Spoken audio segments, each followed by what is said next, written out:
Bonjour à tous et bienvenue pour une nouvelle émission consacrée à Marvel. Je pense que vous avez tous déjà entendu parler de Spider-Man, Iron Man ou encore Superman. L'équipe de production s'excuse pour le manque de crédibilité du présentateur. Nous allons vous demander d'oublier cette introduction et nous allons directement passer au générique. Cordialement.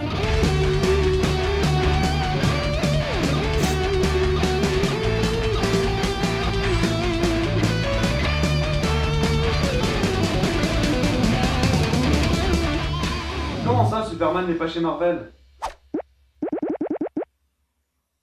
Et Batman? Pour commencer avec ce premier épisode, nous allons parler du dieu du tonnerre, Le légendaire Thor. joué par Chris Hemsworth dans les adaptations au cinéma.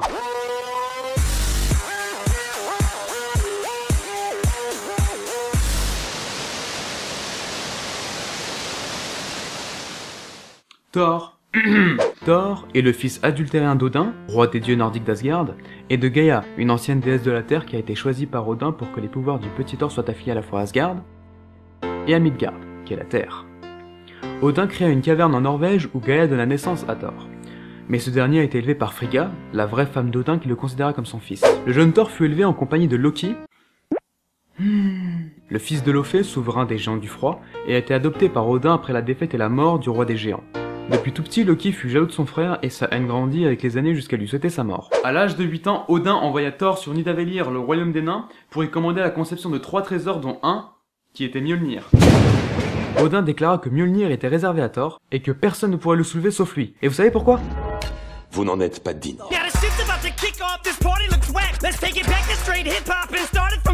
En effet, le marteau va se faire enchanter par Odin pour que personne ne puisse se soulever sans en être digne, et Thor passa des années à s'entraîner à accomplir de nombreuses prouesses héroïques, et c'est à ses 18 ans, lorsqu'il tenta de sauver Sif, qu'il souleva enfin le marteau, devenant ainsi le plus puissant guerrier d'Asgard. D'ailleurs, par la suite, Thor a eu une histoire d'amour avec Sif. C'est au cours du 9e siècle que Thor voyagea sur notre belle planète pour ériger son culte auprès des populations. Pour y faire sa promo, quoi. Il se focalisa surtout sur le peuple viking, qui lui vouait une adoration sans faille, mais c'est quand il a vu qu'ils étaient des brutes sanguinaires prêts à piller et tuer sans remords en son nom, que Thor s'est dit qu'il fallait peut-être mieux laisser tomber. Mais entre quelques aventures sur Asgard, Jotunheim et Skornheim, Thor revenait nous faire coucou sur notre petite planète bleue, pour traquer Loki qui était à la recherche des pommes d'immortalité en 1875, ou encore quand Hitler lui avait demandé de l'aide pendant la Seconde Guerre mondiale.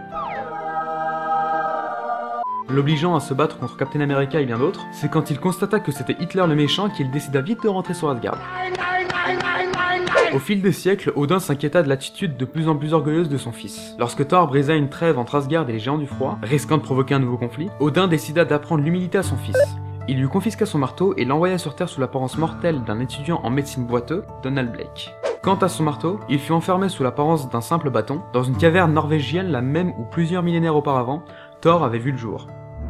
En 10 ans sous l'apparence de Blake, Thor était devenu un médecin réputé, apprit la persévérance à supporter l'adversité et les handicaps que représentait sa jambe blessée.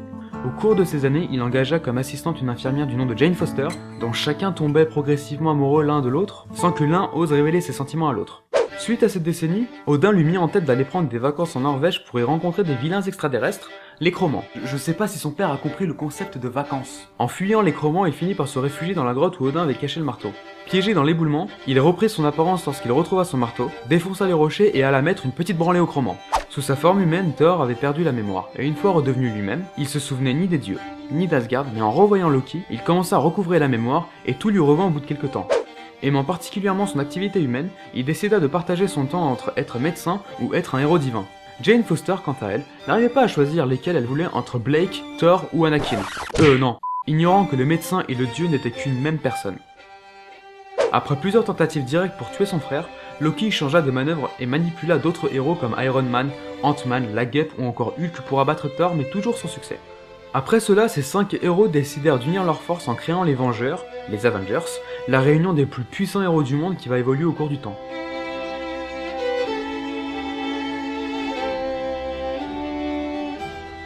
Mais Thor continua d'errer tel un loup solitaire, affrontant des ennemis comme l'homme absorbant ou le destructeur. Pendant son errance, il rencontra Hercule, le dieu de la force, et engagea le combat contre lui, sauf que, pas de chance, Odin lui priva provisoirement de ses pouvoirs, ce qui lui valut une défaite face à Hercule. Après sa défaite, il décida de rentrer à Asgard, où il récupéra l'intégralité de sa puissance en combattant un vilain qui avait usurpé le trône d'Odin. Et vu qu'il n'était pas très rancunier, il repartit voir Hercule, l'aida à péter la gueule aux yeux Pluton, et c'est alors qu'une belle amitié commença entre deux. Mais Thor n'oubliait pas la belle Jane Foster. Il la sauva du maître de l'évolution qui la retenait captive. Une fois la belle sauvée, il la mena à Asgard pour implorer son père de les laisser s'aimer. Odin accepta si Jane prouvait son courage, mais au cours de son épreuve, elle prit la fuite et donc échoua. Odin effaça de sa mémoire Thor et Donald Blake, dont elle avait appris l'identité un peu avant, en la renvoyant sur Terre. C'est au grand retour de Sif que Thor accepta de renoncer à Jane Foster et de renouer ses liens avec elle. Thor continuait d'incarner Donald Blake et de soigner les mortels. Il apparaît que Thor restait attaché à la Terre autant par ses origines maternelles que son amour et compassion pour l'humanité, et un désir inconscient de mieux les connaître et les comprendre. Ainsi, autant que les affaires d'Asgard lui permettent, Thor continua de partager son temps entre le royaume de son père et le domaine de sa mère. Après avoir repoussé Pluton, qui était venu réclamer le corps d'Odin tombé lors de la bataille contre Mangog, puis ressuscité par Hela, Thor fut de nouveau exilé sur Terre par son père. Alors là, moi je dis bravo, le mec il te sauve la vie, et toi tout ce que tu trouves à faire c'est de l'exiler. Revenu sur Terre en s'installant chez les Vengeurs, ils firent face à Magneto avec l'aide de Daredevil. Suite à cela, Loki décida de refaire une entrée en ralenti pour changer. Il se lia au tyran de la dimension noire et opposa les Vengeurs aux Défenseurs, et ces deux groupes s'unirent finalement pour leur latter à face. Après cela, Thor aida Iron Man, avec qui il était devenu très proche, à vaincre le Docteur Spectrum. Et non Plectrum. Pardon. Toujours aux côtés des Vengeurs, il participa par la suite à la guerre de Thanos. Thor apprit que Jane Foster se mourait. Réalisant que l'amour liant Thor à Jane restait vivace, Sif décida de se sacrifier sans mettre Thor au courant, et unit son énergie vitale avec Jane pour la guérir. Par la suite, Thor partit à la recherche de son père qui avait mystérieusement disparu, et il le retrouva aux mains des dieux égyptiens d'Héliopolis. Il l'avait kidnappé pour lui demander de les aider à battre Seth, le dieu égyptien de la mort, et accepta. Par la suite, Odin apprit que son fils avait renoué les liens avec Jane et l'exila de nouveau sur Terre, mais Thor n'y resta pas longtemps. Lorsqu'Odin voulut retourner à Asgard, il se fit voler le trône par Mangog et c'est Thor qui le sauva. Après avoir foutu une habituelle raclée à Loki, il revint chez les Vengeurs juste à temps pour défaire d'abord Thanos, aux côtés de Captain Marvel, Spider-Man et la Chose, et ensuite le Collectionneur, avec les Gardiens de la Galaxie, Captain Marvel et la première Miss Marvel. De retour sur Asgard, Vola, une prophétesse, prédit un nouveau Ragnarok, ce qui signifie en résumé une fin du monde dans la mythologie nordique. Afin de réaliser en partie ses prédictions, Odin fit de l'un des mortels Red Norvel un nouveau Thor qui succomba au serpent de Midgard à la place du Thor original. Trop choqué et déçu du comportement de son père, prêt à sacrifier les terriens pour la survie d'Asgard, Thor quitta le royaume doré après avoir libéré Jane Foster prisonnière de Pluton et définitivement rompu avec elle. Il retourna sur Terre et rencontra les Éternels. Il quitta les Vengeurs à la demande du gouvernement américain, et avec ses nouveaux amis éternels, il participa à la bataille avec les dieux de l'Olympe et les Asgardiens menée par Zeus et Odin contre les Célestes. Alors que la bataille n'était pas à leur avantage, Thor vit sa mère biologique Gaïa rétablir la paix en créant un nouveau panthéon terrestre composé de 12 dieux créés et préparés par elle et Odin qui permirent la résurrection de tous les Asgardiens morts à la bataille. Suite à cette guerre, le dieu du tonnerre se réconcilia avec son père. Après cela, la vie de Thor devint calme. Il avait de nouveau rejoint les Vengeurs, combattant Marcus Immortus, Ultron 9 et la confrérie des mauvais mutants de Mystique. Après avoir aidé Hank Pym à laver son nom et dévoiler les machinations de Tête d'œuf, Thor reprit ses aventures sur Terre en solo, affrontant divers ennemis dont Lumbet, Megatak et même Dracula. Thor fut confronté à un extraterrestre du nom de Beta Ray Bill, qui s'avéra aussi fort que lui et souleva même le marteau. Après un duel pour déterminer lequel des deux conserverait Mjolnir, Odin trancha la question en faisant confectionner un nouveau marteau pour Beta Ray Bill, qui se nomma Stormbreaker. L'enchantement permettant à Thor de devenir Donald Blake fut alors transféré à Stormbreaker, et Thor cessa ainsi d'être Donald Blake. Par la suite, Thor et Bill devinrent vite amis, ils affrontèrent même le mal ensemble. Après avoir combattu le dragon Fafnir, Thor assista à l'arrivée de Surtur sur Terre, marchant directement sur Asgard. Bill partit se battre sur Terre avec les Vengeurs et les 4 Fantastiques tandis que Thor et Odin combattèrent ensemble pour repousser Surtur. Malgré l'aide de Loki, ils n'y arrivèrent pas totalement et Odin tomba avec Surtur du Bifrost, le point arc-en-ciel, laissant Asgard sans souverain. Thor partit à sa recherche et durant sa quête, il se battit contre Hela qui le défigura et lui lança une malédiction qui l'empêchait de mourir, mais rendait ses os très fragiles et incapables de guérir. Une vraie torture. Incapable de régner dans son état, Thor confia alors Asgard à Baldur, dieu asgardien de la lumière. Finalement, il se créa une nouvelle armure pour pallier à sa faiblesse, et put de nouveau combattre le mal. Sous cette nouvelle apparence, il fit face au serpent de Midgard, un combat au cours duquel le monstre fut tué et Thor ne restait en vie qu'à cause de la malédiction d'Hela, avec les os entièrement broyés et incapable de bouger. Suite à cela, Thor réussit à effrayer suffisamment Hela pour que celle-ci lève sa malédiction, il put guérir et abandonner son armure. Donc Baldur est régent d'Asgard, permettant à Thor de batifoler à droite et à gauche, devenant ami avec les dieux celtes d'Avalon. Sur Terre, Thor adopta l'identité de Sigurd Jarlsen, un ouvrier, une nouvelle identité qu'il avait conçue avec Nick Fury, mais contrairement à Donald Blake, aucune transformation n'avait lieu. Thor changeait simplement de vêtements et de coiffure. Pendant ce temps, Asgard faisait face à une invasion menée par Seth, et du coup Thor en profita pour envahir la base de Seth et défier ses troupes. Grande surprise pour lui, Après la bataille, il découvrit Odin, prisonnier du dieu serpent depuis tout ce temps. Il le libéra avant de se mettre en chemin pour sauver Asgard. Odin reprit le trône et Thor revint sur Terre pour reformer les Vengeurs, qui avaient été dissous peu avant avec Captain America, Monsieur Fantastique et la Femme Invisible. Peu après, afin de sauver l'architecte Eric Masterson avec qui il s'était lié d'amitié, Thor fusionna avec lui et retrouva une enveloppe terrestre similaire à Donald Blake, sauf que ce n'était pas Donald Blake. De nouveau avec les Vengeurs, il mit en échec des plans machiavéliques de son frère Loki. Mais Thor et les Vengeurs eurent beaucoup plus à faire avec Nebula, la prétendue petite fille de Thanos, que Thor et les Vengeurs affrontèrent avant que le dieu du tonnerre ne parte dans la nébuleuse noire, délivrer Hercule et le maître de l'évolution et revienne sur Asgard mettre en échec l'attaque conjuguée de Ymir et Surtur. En voyant son avenir, Loki découvrit qu'il allait bientôt mourir. Voulant échapper à son destin, il profita du sommeil d'Odin qui récupérait des précédentes guerres pour attaquer Thor. C'est en s'en prenant à Susan Austin, l'assistante d'Eric Masterson, que Loki mit Thor en colère et donc ce dernier décida d'en finir avec son frère et de le tuer. Heimdall, qui régnait sur Asgard pendant le sommeil d'Odin, se sentit obligé de punir Thor. Il arracha l'âme de celui-ci du corps d'Eric Masterson, avec qui Thor avait fusionné, je rappelle, et l'exila. Tous ses pouvoirs revinrent à Eric, qui s'efforça de faire preuve de la même valeur que le fils d'Odin, mais avec peine. Donc par la suite, il décida de partir à la recherche de son ami. À son réveil, Odin lui avoua que Thor se trouvait au plus profond de sa propre conscience. C'est là que Eric se confronta à ses propres frayeurs et réussit à ramener Thor. En plus de récupérer ses pouvoirs, Thor se détacha du corps d'Eric. Odin dota de nouveaux pouvoirs ainsi que d'un nouveau marteau à Eric, et Thor lui confia la protection de la Terre. Eric Masterson devint ainsi Thunderstrike qui rejoint les Vengeurs. Tout allait bien pour lui, mais ce fut pas le cas pour Thor. En effet, en plus de son exil, ses changements fréquents d'identité rendirent Thor fou. Sa folie le poussa à quitter Asgard et de renier ses amis. Thor retrouva la raison grâce à quelques personnes comme le surfeur d'argent ou encore Thanos. Thor décida de retourner sur Terre et rencontra Donald Blake, le véritable Donald Blake, enfermé par Odin durant tout ce temps. Dégoûté de son père, il rompit de nouveau tout lien avec Asgard.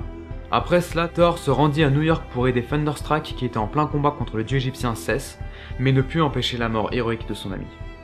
Après avoir sauvé son peuple asgardien d'un nouveau Ragnarok, Thor retrouva Jane Foster qui était devenue médecin, mais ils décidèrent de ne pas renouer leur ancienne liaison.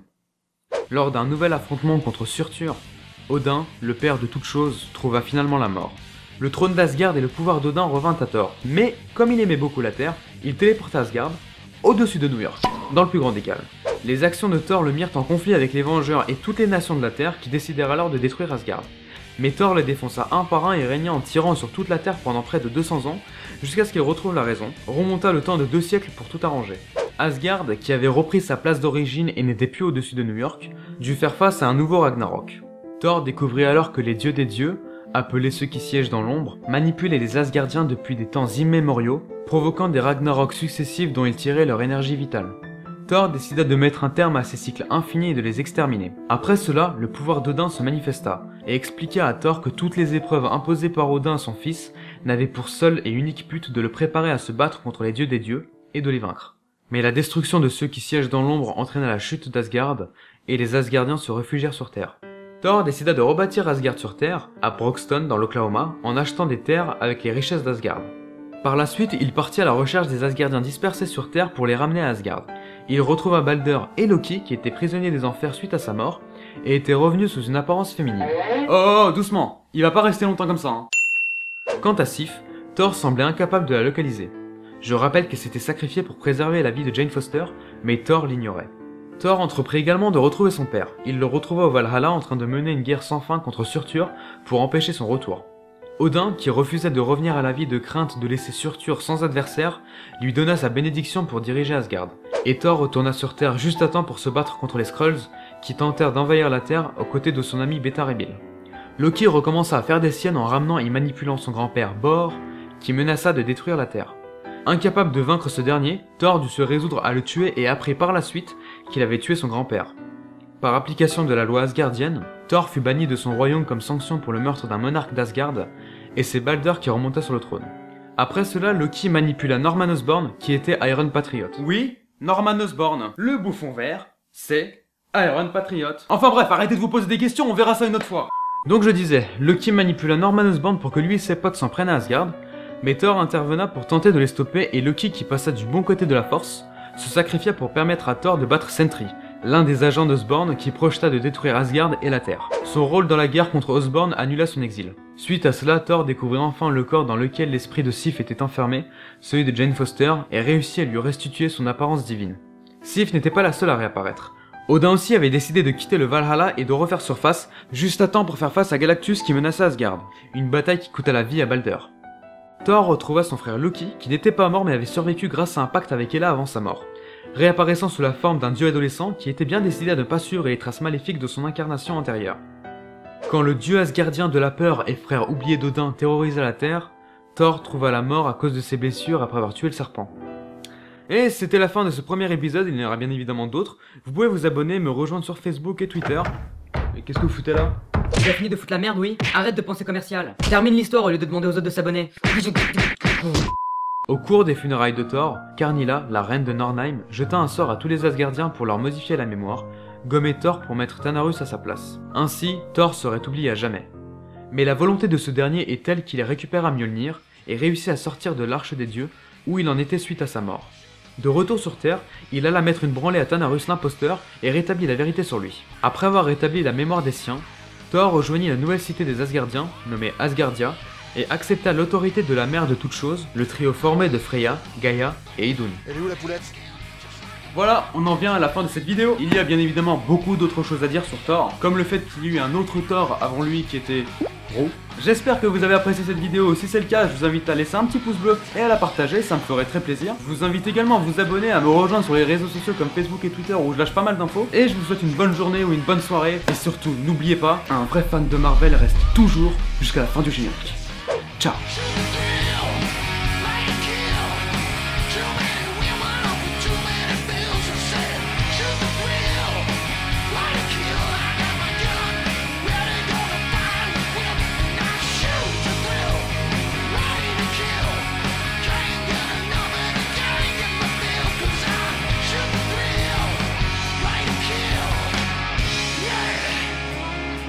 Try